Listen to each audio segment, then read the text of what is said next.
13 minute, 1 minute, 13 minute रोजा खोलने को है। 13 मिनट। मैंने आपसे 9 या 10 मिनट तक बात करूंगा और इंशाल्लाह आखिरी 3 मिनट अल्लाह से दुआ करेंगे।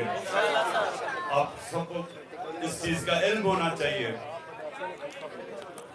कि अल्लाह रोजे से पहले, खोलने से पहले हमारी दुआ की कबूलियत सबसे ज्यादा होती है, इसकी हम दुआ करेंगे। अच्छा आप सुने,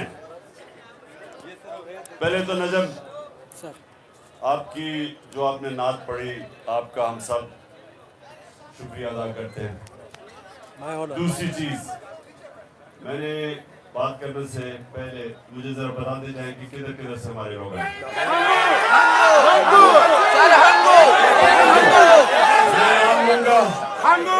मैं नाम लूंगा, आपने बताना। लाहौर, लाहौर, रहीम खान, अच्छा ज्यादा है आज नाम से।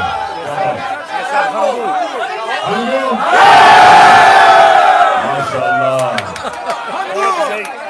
माशाल्लाह। अच्छा, और सही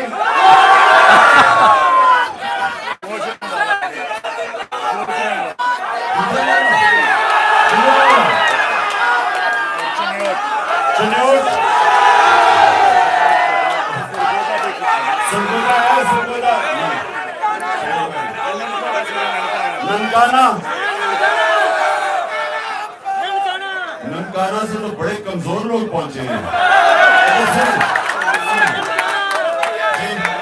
हाँ, लॉ स्टूडेंट्स हमारे यहाँ सबको मैं वेलकम करता हूँ, सारे लॉ स्टूडेंट्स। अच्छा जी, अब सुनना है 9 मिनट।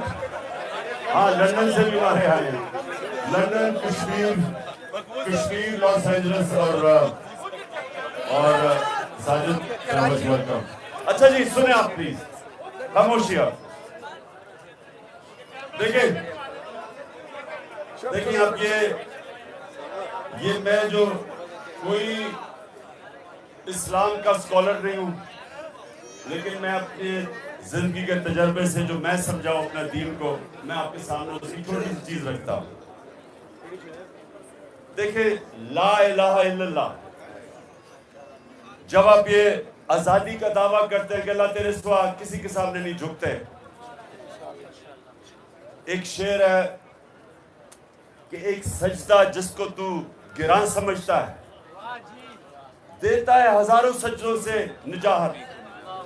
कि एक सजदा जिसको इंसान मुश्किल समझता है, वो हजारों लोगों के सामने सजदे करने से इंसान को आजाद कर देता है। तो जो अंदरूनी आजादी है वो ला इलाहा इल्लल्लाह देता है। जो माशरे की आजादी है वो इंसाफ देता है।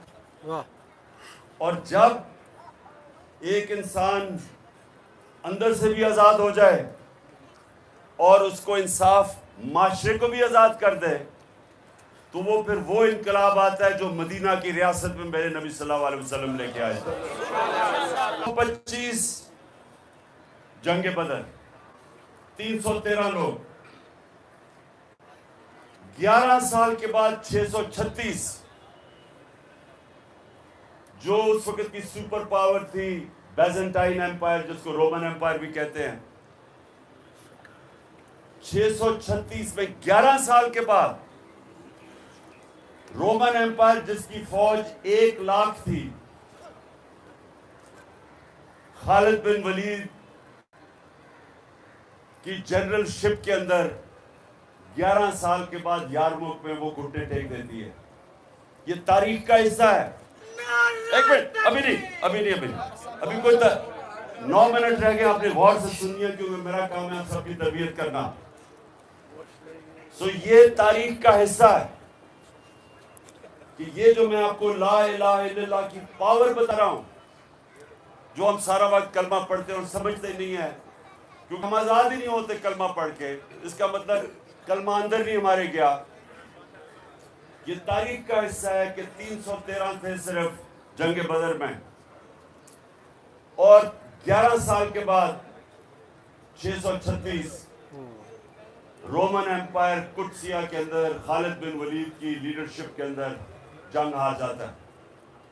1 लाख उनकी फौज थी। और उससे अगले साल जो दूसरी सुपर पावर थी वो कुत्सिया में 637 में जंग हार जाती है।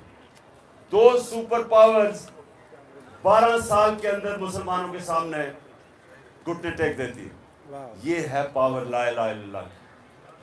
क्योंकि वो जो अरब जिनकी कोई हैसियत नहीं थी, उनको नबी सल्लल्लाहु अलैहि वसल्लम जो दुनिया की तारीख के सबसे अजीम लीडर, ना कोई आया ना आ सकता है, उन्होंने उन लोगों को आजाद किया, माशरे को आजाद किया अदल और इंसाफ देके। जब इंसाफ होता है तो इंसान बराबर हो जाते हैं। यानी जब एक कमजोर आदमी को इंसाफ का निजाम उसकी हिफाजत करता है ताकतवर के मुकाबले में, वो आजाद हो जाता है। और आजाद लोग ही अपनी आजादी के लिए खड़े होते हैं। गुलाम लोग आजादी की जंग नहीं लड़ते। जो अफगानिस्तान और ये जो ऊपर हमारा कबायली इलाका, ये सारा जो इलाका था, जो भी फतह करने आता था हिंदुस्तान, वो जब अफगानिस्तान से निकलता था और ये जो हमारा कबायली इलाके से निकलता था, जिधर आप यहाँ हंगू वगैरह के लोग बैठे हुए, खैबर, इधर से जब जब निकलता था तो वो सीधा जाता था दिल्ली पानीपत पे। एक जंग होती थी, बीच में कोई लड़ता नहीं था, उनको कोई रोकता नहीं था। और जो जंग जीतता था उसका वो हुक्मरान बन जाता था। और अफगानिस्तान 3 सुपर पावर्स उसको पता नहीं कर सकी। क्या वजह है? क्योंकि उनका जो निजाम है, उधर लोग आजाद हैं, जिसको फ्यूडल सिस्टम कहते हैं। फ्यूडल सिस्टम के ऊपर जो ताकतवर बैठा हुआ है, उसके नीचे लोग गुलामी करते हैं। तो हिंदुस्तान में क्यों नहीं कोई लड़ता था? क्योंकि वो पहले ही गुलाम थे। क्यों कबायली इलाके में 80 साल अंग्रेज के खिलाफ क्यों लड़ते रहे वो? क्योंकि वो आजाद लोग थे। आजाद लोग अपनी आजादी के लिए लड़ते हैं। अफगानिस्तान में क्यों किसी सुपर पावर की गुलामी नहीं कबूल की? क्योंकि लोग आजाद हैं। तो हमारा इस वक्त पाकिस्तान में जो जंग है वो आजादी की है, हकीकी आजादी की। आजादी आती है इंसाफ से। जब क्यों कबायली इलाके के अंदर और अफगानिस्तान में क्यों लोग आजाद थे? क्योंकि उनका जो जरगा सिस्टम था वो लोगों को इंसाफ देता था।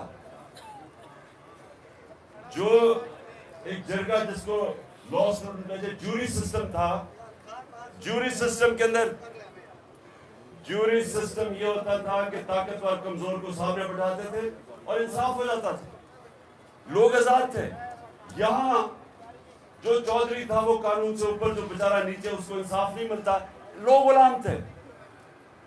तो ये जो हमारी अभी जंग है वो आजादी की है। हमने इंसाफ लेना है। ये जो हकीकी आजादी है ये आजादी की जंग है।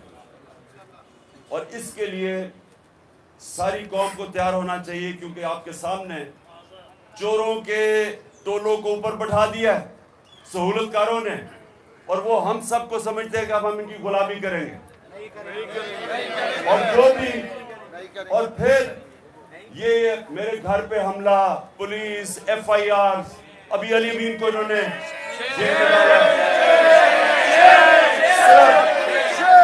सिर्फ लोगों को ये बताने के लिए कि हम आजाद नहीं है, हम जानवर हैं, जिधर मर्जी ये चाहे हम जानवरों को उधर डंडे मार के कर देंगे।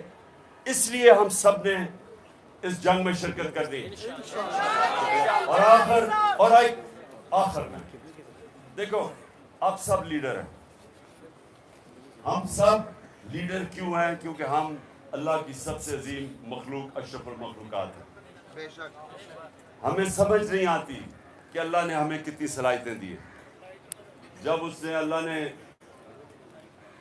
फरिश्तों को कहा कि इंसान के सामने झुको, और इब्लीस ने कहा कि ये तो मैं आग का हूं और ये मिट्टी का है, तो अल्लाह ने फरिश्तों को कहा कि तुम्हें भी नहीं पता कि मैंने कितनी इंसान को सलाहियत दी।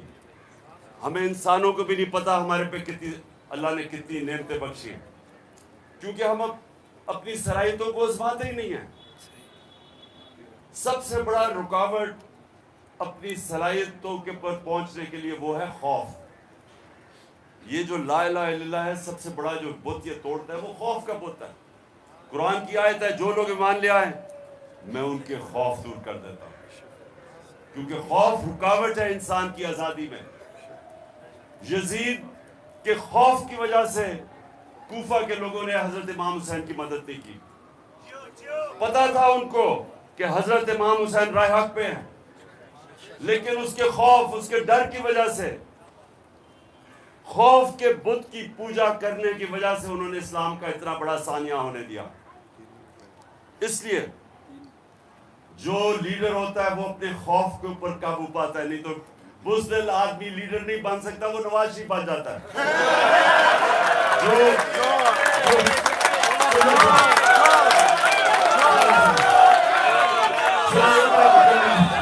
सुने, 2 मिनट रह गए, 2 मिनट रह गए, ये सुने मेरी बात। जो ला इलाहा इल्लल्लाह ना, सबसे इंपॉर्टेंट चीज वो इंसान को गैरत देता है। और गैरत इंसानों के अंदर फर्क है, एक बेगैरत होता है, एक गैरतमंद होता है।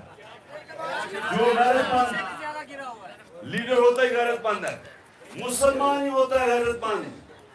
क्योंकि जब आप दावा करते थे कि अल्लाह मैं किसी के सामने नहीं झुकता, या खौफ का बुत हो या पैसा हो, तो आप गैरतमंद इंसान की माशरे में इज्जत बढ़ जाती है। कभी भी अरबोपति भी हो, बेगैरतों को उसकी इज्जत नहीं करता। इसलिए सुने, ये याद रखना कि ला इलाहा इल्लल्लाह और गैरत एक ही चीज है। और जो आप में से लीडर बनेंगे, ये याद रखना कि खौफ के पुत को तोड़ना, और दूसरी जो सबसे इंपॉर्टेंट चीज है कि मेरे नबी सल्लल्लाहु अलैहि वसल्लम की नबूवत से पहले 2 सिफतें थी, सादिक और अमीन। लीडर सच्चा होता है और इंसाफ करने वाला, अमानतदार होता है। ये जो चीजें हैं ये हमें फर्क करती है। आप एक दुआ करनी है आप सबने हाथ खड़े करके, अल्लाह हमारे मुल्क को, सबसे मेरी जो दुआ है ना कि हमारे मुल्क को हकीकी तौर पे आजादी दे। हमारे मुल्क को, हमारे जो अवाम है, कोई भी पाकिस्तान में हमारा जो पाकिस्तानी है, जो मर्जी उस, चाहे वो मसीह बरादरी का है, चाहे वो सिख है, चाहे वो हिंदू है, जो भी है, कोई भी हमारी पाकिस्तान की जमीन पे भूखा ना सोए। और हमारा वो मुल्क बने जो कि एक बड़ा अजीम ज़हन था, इलामा इकबाल, और अजीम लीडर था जिस कायद आज़म जिन्होंने जदोजहद की, वो मुल्क बने जो दुनिया में जिधर पाकिस्तान हरा पासपोर्ट लेके जाए दुनिया उसकी इज्जत करे। और आखिर में हमारा वो मुल्क बने जो बाहर से लोग पाकिस्तान में नौकरियां ढूंढने आए।